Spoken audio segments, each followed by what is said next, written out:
Trigonometry complete हो गया था, आरपीएल पंचर तक पढ़ा दिया था, ठीक है ना। और कुछ होता है, ठीक है। तो अब जो बचा नेक्स्ट सेमेस्टर में पढ़ा जाएगा, ठीक है। इतना काफ़ी था, तो नॉर्मल जो होता है इतना काफ़ी होती है, इतना पढ़ लेना। आज का टॉपिक है एंटी कोगुलेंट्स। सबसे पहले समझना है कि एंटी कोगुलेंट्स होता क्या है, कहाँ यूज होता है, क्यों यूज होता है, और यूज होता है तो कैसे काम करता है, ठीक है ना। इसका एडवांटेज क्या है और डिसएडवांटेज क्या है, इतना चीज़ एक एंटी कोगुलेंट्स के बारे में हमको पढ़ना होता है, ठीक है। सबसे पहला मीनिंग समझना है एंटी कोगुलेंट्स का, किसका, एंटी कोगुलेंट्स का।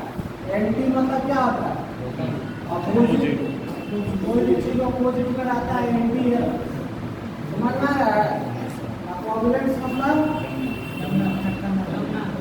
धक्का जमाना,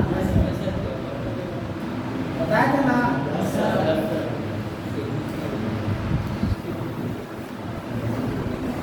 ठीक है, जिसको नहीं आता लिख लेना। एंटी कोगुलेंट्स, एंटी मतलब अपोजिट चीज धक्का जमाना, ठीक है। तो सर एंटी कोगुलेंट्स एक ऐसा ड्रग्स होगा, एक ऐसा मेडिसिन होगा, ठीक है, एक ऐसा केमिकल होगा जो क्या करेगा, धक्का जमने नहीं देगा। समझ आ रहा है, इसका नाम नहीं छुपा हुआ, एंटी कोगुलेंट। कोगुलेंट मतलब धक्का जमाना, एंटी मतलब नहीं जमने देना, ठीक है। मतलब ऐसा केमिकल, ऐसा ड्रग्स, ऐसा मेडिसिन जो तुम्हारे ब्लड को धक्का जमने नहीं देगा। और उसके बारे में पढ़ेंगे, ठीक है ना, कौन कौन सा केमिकल है या कौन कौन सा ड्रग्स है, कौन कौन सा मेडिसिन है जो क्या है तुम्हारे ब्लड को धक्का जमने नहीं देता है। जनरली हम लोग एंटी कोगुलेंट्स का जो पढ़ेंगे 4-5 मेडिसिन तो नहीं, लेकिन केमिकल जो है वो सब पढ़ेंगे, ठीक है ना। तो वहीं लिखे हुए हैं anticoagulant help to prevent blood clot, मतलब वो ब्लड का क्लॉटिंग होता है, धक्का जमता है, उसको क्या करता है, प्रिवेंट करेगा। क्या करेगा, प्रिवेंट मतलब बचाव करेगा, उसको जमने नहीं देगा। समझ में आ रहा है, उसी को एंटी कोगुलेंट्स बोलेंगे। इसका डिफिनेशन है anticoagulant help to prevent blood clot, जो भी ब्लड में क्लॉटिंग होता है, ठीक है ना, धक्का जमता है, उसको धक्का जमने नहीं देगा, ठीक है। हमारे शरीर में भी ब्लड है, धक्का नहीं जमता है, बताए थे, नेचुरल एंटी कोगुलेंट बनाया जाता है, जिसका नाम है हेपरिन, ठीक है। तो शरीर में अगर हेपरिन नहीं रहेगा तो क्या होगा, हम लोग का ब्लड सब जम जाएगा। समझ में आ रहा है। अब देखो, इसका दूसरा नाम है, कभी इसको बोला जाता है कि एंटी प्लेटलेट ड्रग। प्लेटलेट्स का काम क्या है, कोगुलेशन में हेल्प करना, ठीक है ना। यूमेटोलॉजी पढ़ाएंगे तो बताएंगे प्लेटलेट्स का काम क्या होता है, कोगुलेशन में। जैसे हाथ कट जाता है क्या होता है, प्लेटलेट्स में आके ना सब रोकता होता है, सब समझ में आ रहा है। तो प्लेटलेट्स का काम क्या है, क्लॉटिंग में हेल्प करता है, समझ में आ रहा है। तो उसको एंटी प्लेटलेट्स ड्रग्स बोल दिया गया, मतलब प्लेटलेट्स का जो काम है, समझ में आ रहा है, उसको उल्टा काम, उसका काम है धक्का जमाना, ये क्या करेगा, धक्का जमाने नहीं देगा, क्लॉटिंग नहीं होना देगा। समझ में आ रहा है, इसीलिए इसको एंटी प्लेटलेट्स ड्रग्स, मतलब जो प्लेटलेट्स का काम है उसका अपोजिट काम करेगा। प्लेटलेट्स का काम क्या होता है, शरीर में जहाँ भी हमारा हाथ कटता है, पैर कटता है या कोई भी अंग कटता है, उसको क्या करता है, आके ब्लड को बहने से रोकता है। समझ में आ रहा है, क्लॉट करवाता है, ठीक है।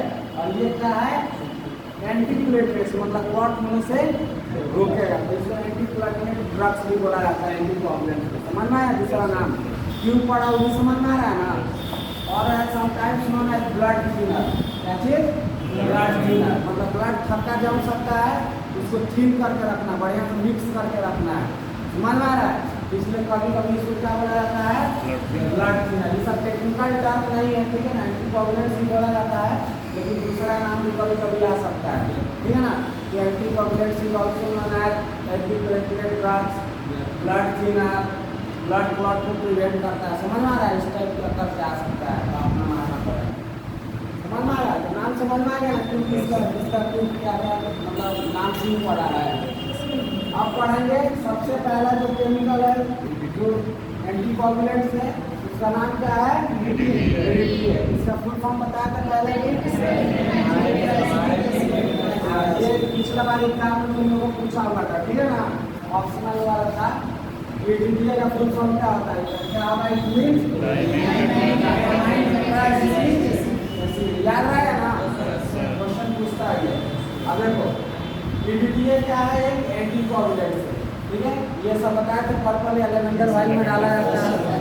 ये भी बताए थे कम भी नहीं होना चाहिए, ज़्यादा भी नहीं होना चाहिए, होगा तो क्या क्या होता है उससे बताया था ना। हीमोलाइसिस करवा देता है, तोड़ देता है ब्लड को, RBC को, ये सब इसमें है, ठीक है। पढ़ा रहे हैं आपको। EDTA में क्या होता है? दो सॉल्ट होता है, सोडियम या potassium, di sodium di potassium. क्या सोडियम दो है, इसको डाई सोडियम नहीं बोल सकते हैं। पोटेशियम के मतलब क्या होता है? पोटेशियम दो है, इसलिए बोला जाता है इसको क्या चीज? डाई सोडियम या इसको क्या बोला जा सकता है? Di potassium. समझ में आ रहा है क्या बोला जाता है? दो है, ठीक है। Di sodium di potassium salt of EDTA, मतलब EDTA ही सिर्फ नहीं रहता है, इसमें क्या होता है? सोडियम और पोटेशियम दोनों मिक्स होता है या अलग होगा, ठीक है ना। सिर्फ सोडियम EDTA होगा, ठीक है ना। डाई सोडियम EDTA होगा या डाई पोटेशियम EDTA होगा। मतलब क्या हुआ? जो EDTA है क्या है? EDTA है, इसमें क्या होगा? ये बनेगा सोडियम से या पोटेशियम से। समझ में आ रहा है? तो क्या होगा? Na2 EDTA हो जाएगा या K2 EDTA हो जाएगा। समझ में आया? इसका मतलब यही है, ठीक है। मतलब दोनों होगा सोडियम और पोटेशियम सॉल्ट ऑफ EDTA, उसी का नाम दे दिया जाएगा फिर सिक्विस्ट्रीन। क्या चीज? सिक्विस्ट्रीन। कभी कोई क्वेश्चन पूछता है कि सिक्विस्ट्रीन क्या होता है, तो सिक्विस्ट्रीन क्या होता है? डाई सोडियम या di potassium salt of EDTA, मतलब EDTA में सोडियम और पोटेशियम का जो सॉल्ट होता है उसी को क्या बोला जाता है? सिक्विस्ट्रीन। समझ में आया? बोलो। सॉल्ट्स ऑफ, बोलो, सॉल्ट्स ऑफ डाई सोडियम या डाई पोटेशियम, ठीक है ना, of EDTA is known as sequestrene. याद रहेगा? अब EDTA का यूज हम लोग कहाँ करते थे? याद करो, लेवेंडर वाली में। लेवेंडर वाली से कौन सा टेस्ट करते हैं? जनरली CBC करते हैं। अब CBC क्या है? बहुत सारा टेस्ट इसमें आता है। क्या क्या आता है? RBC, WBC, प्लेटलेट, उसका कंसंट्रेशन, MCV, MCH, PCV सब होता है ना। तो ये सब क्या होता है इसमें? हीमेटोलॉजिकल इन्वेस्टिगेशन में आता है। क्या चीज? हीमेटोलॉजिकल, ही मतलब ब्लड, बताया थे ना। हीमेटोलॉजिकल मतलब स्टडी ऑफ ब्लड का जो टेस्ट करेंगे, ठीक है ना। ब्लड टेस्ट जितना भी करेंगे, लगभग जितना भी टेस्ट होता है उसका क्या किसमें करते हैं हम? EDTA एंटीकोगुलेंट यूज करते हैं, बताया था। पर्पल एलिमेंटल यूज करते हैं, ठीक है। और उसमें एक और बताया था क्या चीज? PSA बताया था ना, नीचे आएगा, पढ़ाएगा तो बताएगा, ठीक है। जो भी है तो EDTA का कहाँ यूज किया जाता है? Specially suitable for the routine haematological investigation. जितना भी ब्लड टेस्ट है, ठीक है ना, कंप्लीट ब्लड काउंट CBC करने में, उसमें क्या होता है? EDTA का यूज किया जाता है। समझ में आ रहा है? हीमेटोलॉजिकल मतलब समझ में आया? जो भी ब्लड रिलेटेड टेस्ट है, ठीक है ना, जिसमें CBC, RBC, WBC, प्लेटलेट का टोटल काउंट, ये संख्या, न्यूट्रोफिल्स कितना, साइज, शेप, समझ में आ रहा है? सब किससे किया जाता है? EDTA से। समझ में? लेवेंडर वाले में लेते थे, लेवेंडर कलर वाला में या पर्पल वाला में, समझ में? उसमें क्या रहता है? EDTA। उसमें क्या रहता है? सोडियम या मैक्सिमम क्या कहा जाता है? पोटेशियम सॉल्ट ऑफ EDTA रहता है, ठीक है ना। जब पढ़ेगा ना, अब जाएगा तो वाइल देखेगा कभी भी पर्पल वाला, ठीक है ना, या उसको लेवेंडर कलर, तो उसमें देखना लिखा होगा कि पोटेशियम सॉल्ट ऑफ EDTA, ठीक है ना, K2 EDTA। समझ में आ रहा है? समझ में आएगा ना? EDTA नहीं है, उसका सॉल्ट इक्विवेलेंट है K2 EDTA। समझ में आ रहा है? उसी को क्या बोलते हैं? सिक्विस्ट्रीन। और उसका यूज क्या होता है? रूटीन हीमेटोलॉजिकल इन्वेस्टिगेशन में। समझ में आ रहा है? रूटीन हीमेटोलॉजिकल इन्वेस्टिगेशन मतलब जितना भी CBC है, ठीक है ना, कंप्लीट ब्लड काउंट। क्या बताएगा CBC का full form? Complete blood count, ठीक है ना। इसमें क्या होता है? यूज किया जाता है। समझ में आया? अब क्या है? इसका एक्शन कैसा है, ठीक है ना, काम कैसे करता है, ठीक है। एक्शन है कि EDTA क्या है? Powerful chelating agent. Chelating agent मतलब होता है बाइंडिंग एजेंट, ठीक है ना। क्या होता है? Binding agent. बाइंडिंग मतलब क्या होता है? पकड़ना। क्या होता है? पकड़ना। तो ये क्या होता है, ये क्या होता है, पावरफुल चिलेटिंग एजेंट, ठीक है ना। ये क्या होता है, पावरफुल चिलेटिंग एजेंट, मतलब इसका बाइंडिंग करना, किसको बाइंडिंग करने का, कैल्शियम को बाइंड करता है, किसको, कैल्शियम को, किसको, कैल्शियम आयन को, ठीक है। अब देखो जब तुम लोग को बताएंगे ब्लड कैसे जमता है, ठीक है ना, कोआगुलेशन कैसे होता है ब्लड का, ठीक है ना, ब्लड क्लॉटिंग कैसे किया जाता है, उसमें बताएंगे कि कैल्शियम का हर एक स्टेप में यूज है, ठीक है ना। जब एस्ट्रोजन फैक्टर सब पढ़ाएंगे तो उसमें कैल्शियम क्या करता है, जितना भी फैक्टर है ना सबके साथ क्या होता है, कैल्शियम आता है और उसको हेल्प करता है क्या चीज़ में, कोआगुलेशन खत्ता जमाने में, समझ में आ रहा है। अब मानो कि मेरे ब्लड में कैल्शियम है, तो यही काम करता है क्या चीज़, कोआगुलेशन में, जिसमें कोआगुलेशन में जो कैल्शियम आयन है ये हेल्प करता है क्लॉट करवाने में ब्लड, ठीक है। तो मानो कि ब्लड में कैल्शियम रहेगा तो क्या करवा देगा, सुनेगा साहब, अगर ब्लड में तुम्हारे कैल्शियम आयन रहेगा तो क्या करेगा, क्लॉट करवाएगा, क्योंकि उसका काम है क्या चीज़, क्लॉटिंग करवाना, समझ में आ रहा है। तो मानो कि कैल्शियम आयन को हम पकड़ लेंगे तो क्लॉट करवा पाएगा, नहीं करवाएगा तो क्या हो जाएगा, ब्लड जैसा रहेगा अपना लिक्विड फॉर्म में ही रहेगा, समझ में आ रहा है। तो कैल्शियम का काम क्या है बताओ, help in clotting, blood clotting, ठीक है ना। लिख लेना जो कैल्शियम होता है, ठीक है ना, calcium help in blood clotting, इसमें इसी के नीचे का जगह और लिख लेना, जो कैल्शियम आयन होता है वो क्या चीज में हेल्प करता है, ब्लड क्लॉटिंग में, ठीक है ना।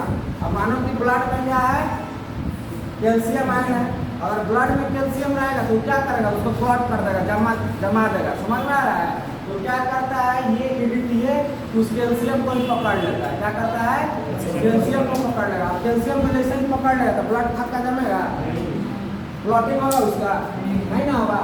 तो इसका यही काम है, ठीक है। तो हमको एंटीकोगुलेंट का काम क्या है, ब्लड को थक्का जमने नहीं देना, उसका वही ना काम है। तो कौन करेगा, ईडीटीए। अब ईडीटीए क्या करता है, पावरफुल चिलेटिंग एजेंट, इसका एक काम है कि उसको पकड़ने का क्षमता जो होता है कैल्शियम का क्या होता है, बहुत ज़्यादा होता है, समझ में आ रहा है। ब्लड में जितना भी कैल्शियम आयन रहेगा, समझ में आ रहा है, सबको क्या करेगा, जाके पकड़ लेगा, एक जगह स्थिर कर देगा, और कैल्शियम ब्लड में कैल्शियम नहीं रहेगा तो थक्का जमने नहीं करेगा, क्या होगा, क्लॉटिंग से प्रिवेंट कर लेगा, समझ में आएगा।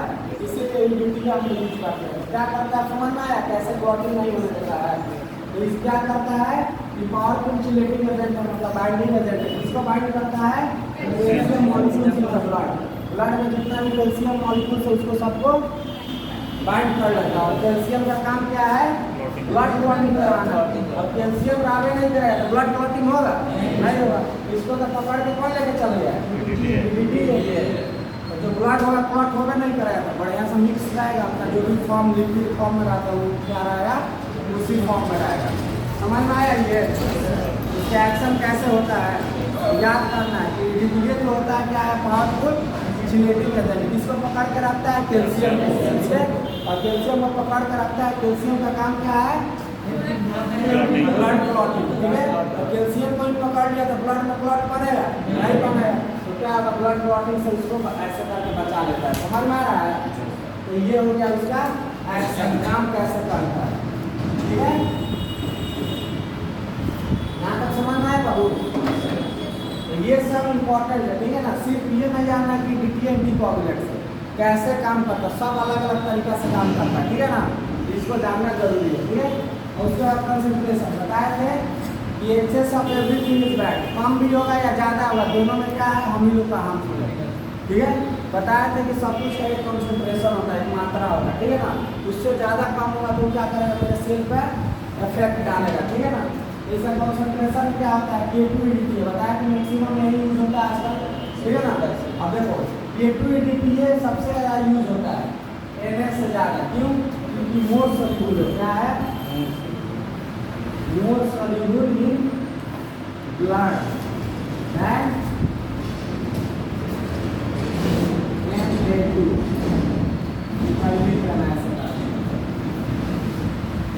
स्टार्ट करेंगे, ठीक है। कि जो पोटेशियम सॉल्ट होता है, ठीक है ना, पोटेशियम सॉल्ट ऑक्सीजन दिए ज़्यादातर यूज करते हैं हम लोग क्या है हीमेटोलॉजिकल टेस्ट में। क्यों? क्योंकि क्या होता है ब्लड में सोडियम से ज़्यादा सोल्यूबल है, जो जितना ज़्यादा सोल्यूबल होगा उतना ज़्यादा जाके क्या करेगा कैल्शियम को पकड़ेगा जल्दी जल्दी, समझ में आ रहा है। और सोडियम थोड़ा कम सोल्यूबल है, तो इसलिए इसको अब जितना भी बाइक देते हैं ना देखना सब में लिखा रहता है केटोइड, समझ में आ रहा है। क्या होता है कि ज़्यादा सोल्यूबल होता है, जितना ज़्यादा सोल्यूबल होगा उतना जल्दी जल्दी पहुँचेगा ब्लड में और कैल्शियम को क्या करेगा जल्दी जल्दी पकड़ेगा। इसीलिए केटोइड क्या होता है ज़्यादातर फाइल जो यूज होता है उसमें पाया जाता है, ठीक है ना। सोडियम का कम यूज होता है सोडियम, लेकिन इसका कम होता है। क्यों? क्योंकि ये लेस सोल्यूबल है, ठीक है ना। ब्लड में क्या होता है कम सोल्यूबल है, समझ में आ रहा है। तो हम लोग पढ़ रहे हैं यहाँ पे इसका कंसंट्रेशन। कंसंट्रेशन मतलब होता है मात्रा, कितना मात्रा में चाहिए, ठीक है। तो कंसंट्रेशन क्या होना चाहिए 1.5 प्लस माइनस 0. इसका मतलब समझाया था एक बार, ठीक है ना, फिर समझा रहा है। ये दिख लिया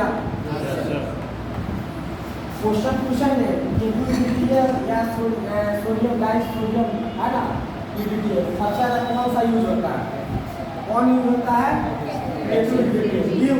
क्योंकि ये क्या है क्योंकि जो पोटेशियम होता है ज़्यादा सोल्यूबल होता है ब्लड में है सोडियम, याद रहेगा ना। हाँ लिख लेना है तो पूछेंगे तो मुँह आना सर कहाँ बताएंगे, सब किताब में नहीं लिखा हुआ रहता है, समझ में आ रहा है।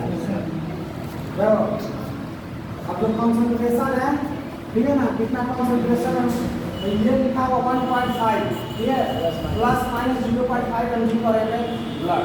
इसका मतलब होता है कि एक बार 0.25 प्लस करो एक बार माइनस करो। इसमें सबसे पहले माइनस करेगा तो कितना होगा 1.50, इसका यही ना मतलब है। इसमें क्या करो माइनस करो 0.25, क्या हो जाएगा 1.25 हो जाएगा ना। एक बार क्या करो 1.50 में 0.25 क्या करो प्लस करो, क्या होगा 1.75, ठीक है। तो इसका जो रेंज है क्या है, रेंज कितना आना चाहिए 1.25 से लेकर 1.75 mg पर ml ऑफ ब्लड। समझ में आया? इतना ना लिख के इतना लिख सकते हो, समझ में आया प्लस माइनस का, ये याद रखना हर एक जगह इसका यूज करेंगे, ठीक है। तो इसका मतलब समझ में आना चाहिए, बार बार नहीं बताइए, ठीक है। प्लस माइनस का मतलब समझ में आया, एक बार प्लस भी करना उसमें एक बार माइनस भी करना, तो इसका रेंज निकल जाएगा, क्या निकल जाएगा रेंज इसका निकल जाएगा।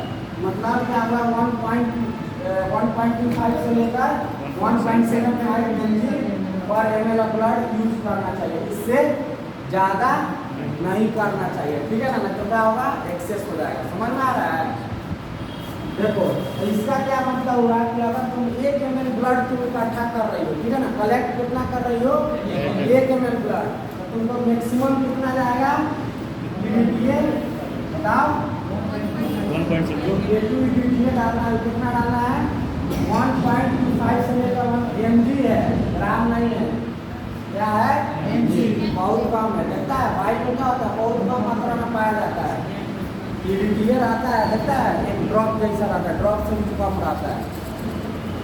जब देखना लेवेंडर भाई देखेगा ना पर्पल भाई से देखना जाके उसमें कितना EDTA कम मात्रा में रहता है, तो उसमें मैक्सिमम कितना 4 साढ़े 4 ml 5 ml तक ब्लड क्या करते हैं इकट्ठा करके 5 ml तो नहीं, ये 2 से 3 से 4 ml 3 साढ़े 3 ml, समझ में आ रहा है। उसी कॉन्सेंट्रेशन में क्या होता है EDTA ब्लड आता है, समझ में आ रहा है, इससे ज़्यादा नहीं। कितना है समझ में आ रहा है ना mg है, मतलब सीरीज में 1 ml तुम ब्लड निकालेगा तो इसमें कितना 1.25 से लेकर 1.75 के रेंज में रहना चाहिए, इससे ज़्यादा कम नहीं होना चाहिए, समझ में आ रहा है।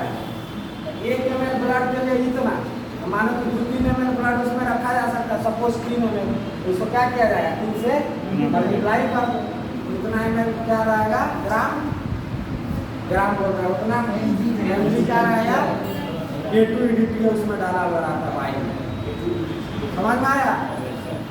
1 ग्राम का 1 ml ऑफ ब्लड है, 1 ml ब्लड में कितना डालना है 1.25 से लेकर 1.75 mg है, ध्यान रखना ग्राम नहीं, ठीक है ना, ग्राम बहुत अंदर है। यहीं पर आकर सब कंफ्यूज करता है, ठीक है ना। ऑप्शन में दे देगा 1.25 से 1.7, एगो mg दे देगा, एगो ग्राम दे देगा, उतना ही मुझे पता लगा, समझ में नहीं आएगा क्या है, ठीक है ना। तो इसका mg है, याद रहेगा ना कंसंट्रेशन। अब सबको जितना क्या है नॉर्मल में डालना है, ठीक है ना। नॉर्मल में कितना डालना, अगर मानो किसी कोई ज़्यादा डाल दिया, ठीक है ना, ज़्यादा डाल दिया तो बताया था, अगर ज़्यादा डालेगा तो क्या होगा, बहुत सारा प्रॉब्लम आएगा, ठीक है ना। तो देखो डिसएडवांटेज क्या है कि अगर तुम एक्सेस ऑफ यूनिट डाल दिया कितना 2 mg पर ml, 1 ml में तुम कितना डाल दिया 2 mg से भी ज़्यादा डालना, कितना था 1.5 के आसपास था ना, 1.25 से लेकर 1.75 mg डालना। लेकिन तुम 1 ml ब्लड में क्या किया 2 से ज़्यादा डाल, 2.5 डाल दिया, 2.3 डाल दिया, 3 डाल दिया, समझ में आ रहा है, कितना mg डाल दिया, एक्सेस हो गया, ठीक है ना।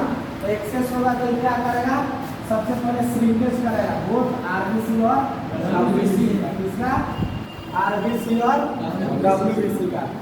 तो आरबीसी और डब्ल्यूबीसी का श्रिंकेज हुआ, मतलब क्या होगा, सेल छोटा कर लेगा। तो तुमको बताया था कि सेल अगर बड़ा हो जाए या छोटा हो जाए, दोनों जाके स्क्रीन में तोड़ा जाएगा। ब्लड का जो डायमीटर होता है कितना होता है 7.2 माइक्रोमीटर, समझ में आ रहा है। आरबीसी का किसका, इससे छोटा हो जाए या बड़ा हो जाए, स्प्लीन में जाएगा, दोनों को तोड़ दिया जाएगा।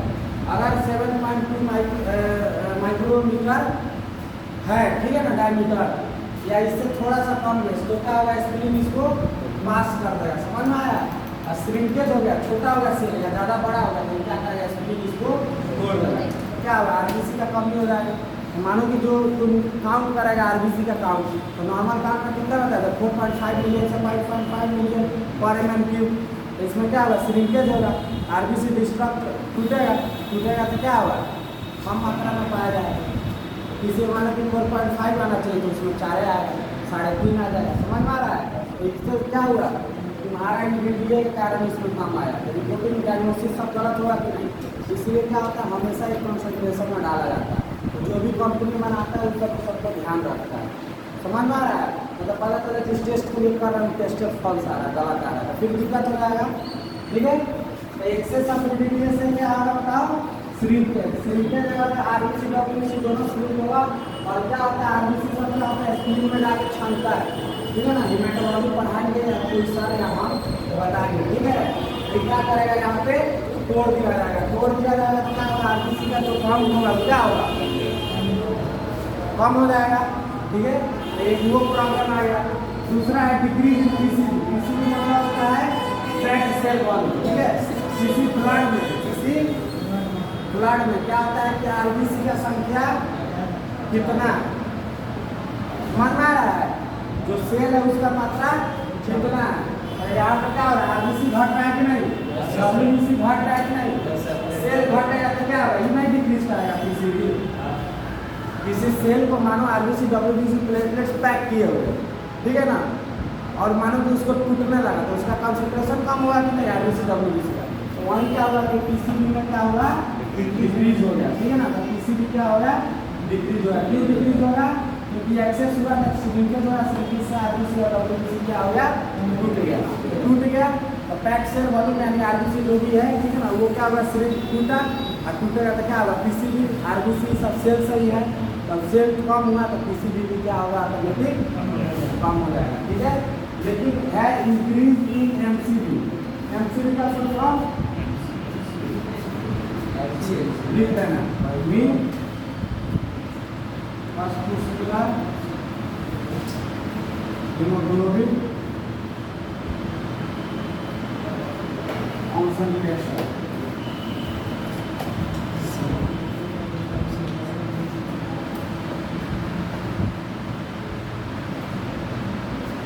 दिख रहा है सबको, यस सर, लिखो जल्दी से।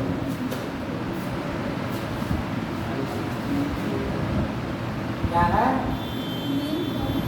मीन मस्कुलर हीमोग्लोबिन कॉन्सेंट्रेशन, मतलब ब्लड में, ठीक है ना, हीमोग्लोबिन का मात्रा कितना है, एवरेज हीमोग्लोबिन का मात्रा कितना है, ठीक है ना। लिखो तो बताते हैं। ये सब हो गया ना, मिटा नहीं ये सब, यहाँ पे समझाना पड़ेगा।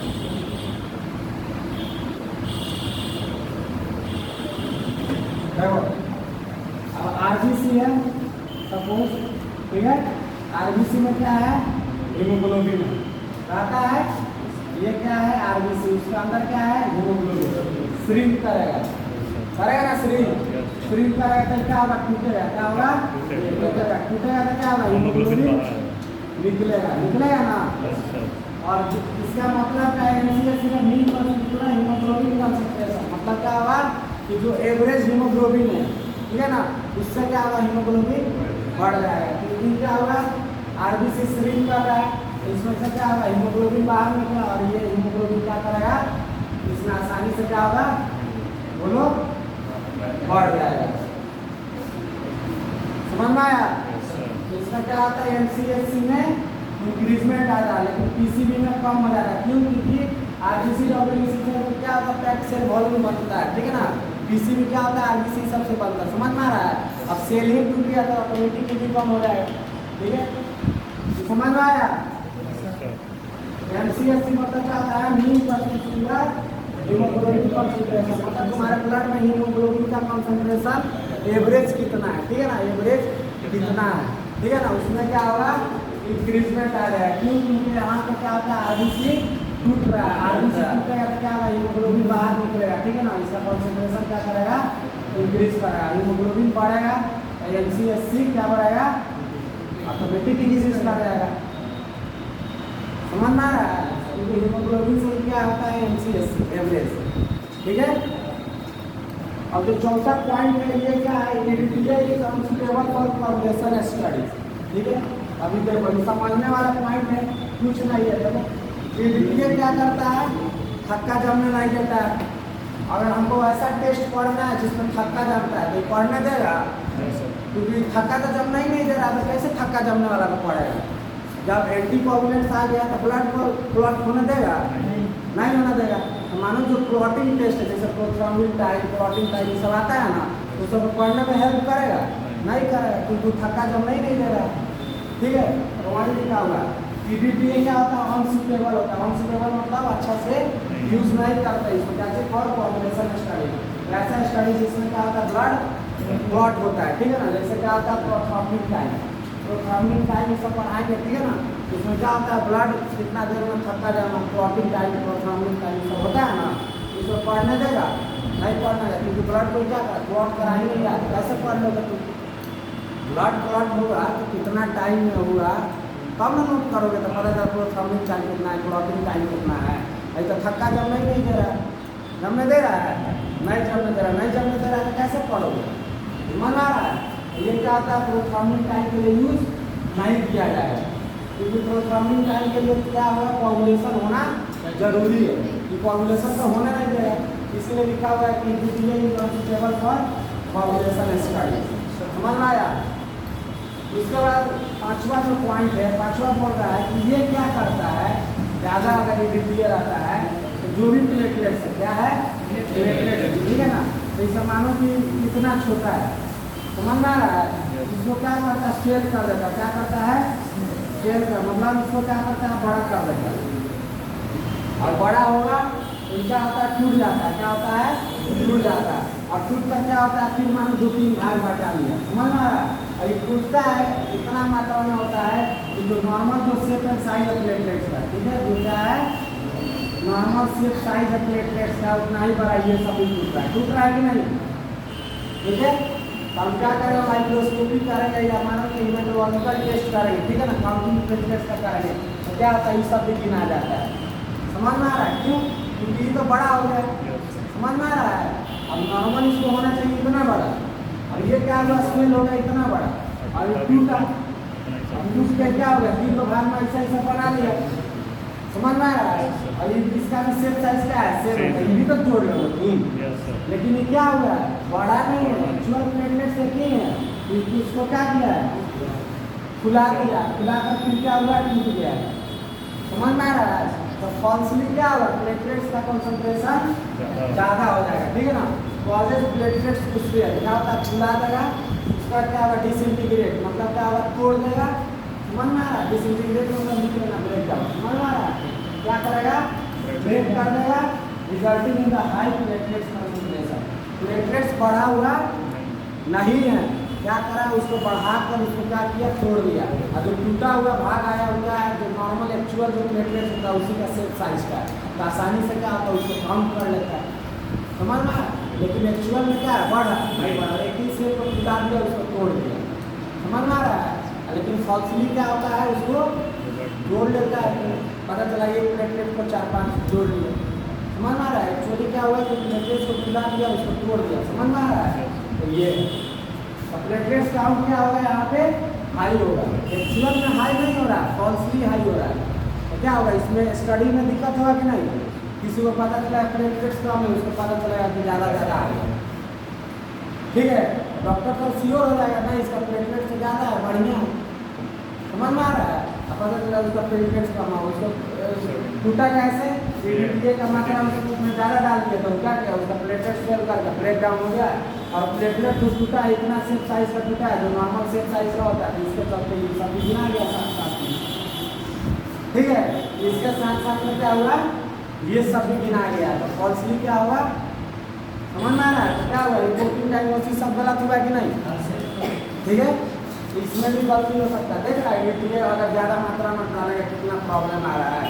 तो जो टेस्ट हम अच्छे काम के लिए कर रहे हैं वो सब क्या हो रहा है, सब उल्टा सीधा हो रहा है, ठीक है। इसीलिए क्या करेंगे, जो भी कॉन्सेंट्रेशन होगा वो इतना ही मात्रा में डालेंगे, 1.25 से लेकर 1.75 mg, ग्राम नहीं, mg पर ml ब्लड। 1 ml ब्लड जो सीरीज में 1 ml अगर ब्लड लोगे तो उसमें इतना डालेगा, 3 ml लेगा तो उसको 3 से गुना कर दो, कितना डालेंगे, समझ में आया। तो वही लिख रहा है कॉजेस प्लेटलेट्स स्वेल, क्या करेगा, प्लेटलेट्स को फुला देगा, उसके बाद क्या करेगा, इसको ब्रेक करेगा, ठीक है ना। और इसमें क्या होगा, हाई प्लेटलेट्स काउंट मिल जाएगा, समझ में आ रहा है। अब लिख रहा है कि जो फ्रैगमेंट टूटेगा, ये जो टूटा ना बड़का से, ये तीनों में टूटा, और ये जो टूटता है फ्रैगमेंट टूटता है, जितना बड़ा होता है, ये क्या होता है कि जो नॉर्मल प्लेटलेट्स होता है उसी के सेम साइज का दिखता है, ठीक है। ये स्वेल हुआ था तो इसी के सेम साइज का दिख रहा है कि नहीं, तो ये क्या होगा, ये भी गिनाएगा और ये सब भी साथ में गिना जाएगा। वही लिख रहा है कि जो फ्रैगमेंट्स है, ठीक है ना, स्वेल करके जो ब्रश होगा तो जो टूटेगा इतना बड़ा होगा कि जो नॉर्मल सेम साइज है प्लेटलेट्स का उनका होगा, उसके साथ भी काउंट हो जाएगा, ठीक है। उसके बाद लास्ट में एक नोट डाल के या कुछ भी डाल के लिख लेना कि डीटीए में क्या होता है, ये साथ में भी यूज करते हैं। ये साथ का कुछ क्या बताते हैं,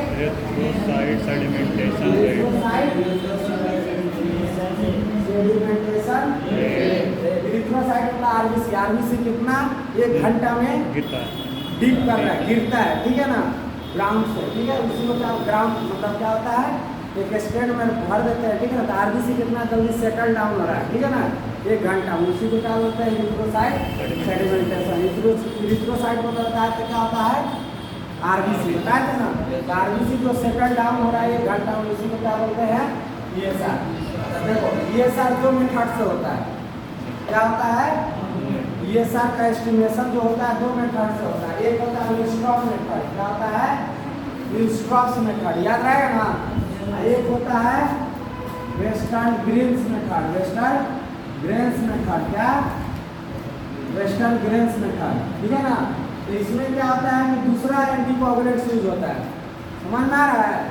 दोनों से क्या होता है, ईएसआर ही नापा जाता है, एस्टिमेशन क्या किया जाता है, ईएसआर का मेथड अलग अलग है, मेथड अलग अलग है, तो अलग अलग एंटीकोगुलेंट्स भी यूज किया जाता है। तो जब ईएसआर हम लोग विलस्ट्रॉस मेथड से नापना पड़ेगा, समझ में आ रहा है, एस्टिमेशन करना पड़ेगा। क्या कौन सा एंटीकोगुलेंट यूज करेंगे, ईडीटीए। लेकिन जब वही वेस्टर्न ग्रेन्स मेथड से करेंगे तो आप दूसरा एंटीकोगुलेंट यूज करेंगे, ठीक है ना। कल परसों पढ़ाएंगे तो बताएंगे इसमें, समझ में आया। तो ये है तुम्हारा, ठीक है। ये सार होता है, लेकिन कौन सा मेथड वाला होता है, विलस्ट्रॉस वाला, ठीक है ना। और जब वेस्टर्न ग्रेन मेथड से करेंगे तो इसमें दूसरा एंटीकोगुलेंट डाल दीजिए, ठीक है। तो ये है, इसको किसमें करते हैं, ज़्यादातर सीबीसी टेस्ट में करते हैं, बताए थे। और सीबीसी में RBC, WBC, platelet count, MCB, PCB सब आ जाता है, ठीक है। और क्या करते हैं PSI, ठीक है ना। उसी का नाम ले दिया क्या चीज, रूटीन हीमेटोलॉजिकल टेस्ट, है ना। तो अपना ध्यान कर लेना, समझ में आ रहा है। ये सब है, आज एक ही पढ़ाए हैं, कल से 2 पढ़ाए हैं, ठीक है ना। आज पहला दिन था तो थोड़ा बहुत चीज़ समझाना था, ठीक है ना, जिसमें समझने वाला था।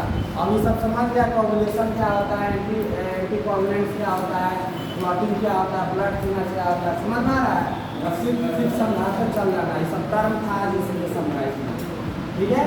इसको अपना नोट कर लेना कि K2 ज़्यादातर क्यों यूज किया जाता है सोडियम के जगह पे, क्योंकि ज़्यादा सॉल्युबल होता है ब्लड में, ठीक है ना। तो ये सब जो पॉइंट है बहुत इंपॉर्टेंट है, ठीक है ना, ये सब याद कर लेना। ऐसा नहीं कि सिर्फ रटना है कि ये यूज होता है, तो कुछ लोग क्यों यूज करते हैं पता ही नहीं, इसलिए हम एक स्टेप एक चीज़ बताते चलते हैं, ठीक है ना।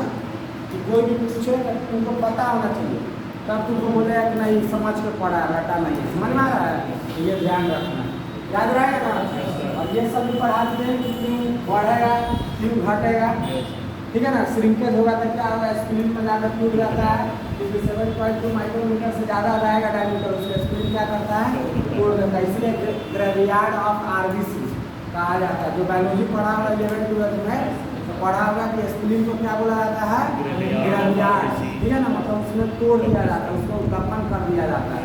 थोड़ा सा भी शेप साइज अलग होता है, वो क्या करता है, तोड़ देता है, ठीक है ना, उसका वही काम है। ये समझ में आ गया। अब नेक्स्ट दिन सोडियम साइट्रेट है, ठीक है, हेपेरिन है, जितना है सोडियम क्लोराइड है, ठीक है ना, ये सब पढ़ेंगे एक एक करके, 2-3 लेक्चर में कंप्लीट हो जाएगा। समझ में आया। एक पढ़ लेना, पढ़ कराना, कल पूछेंगे, ठीक है ना।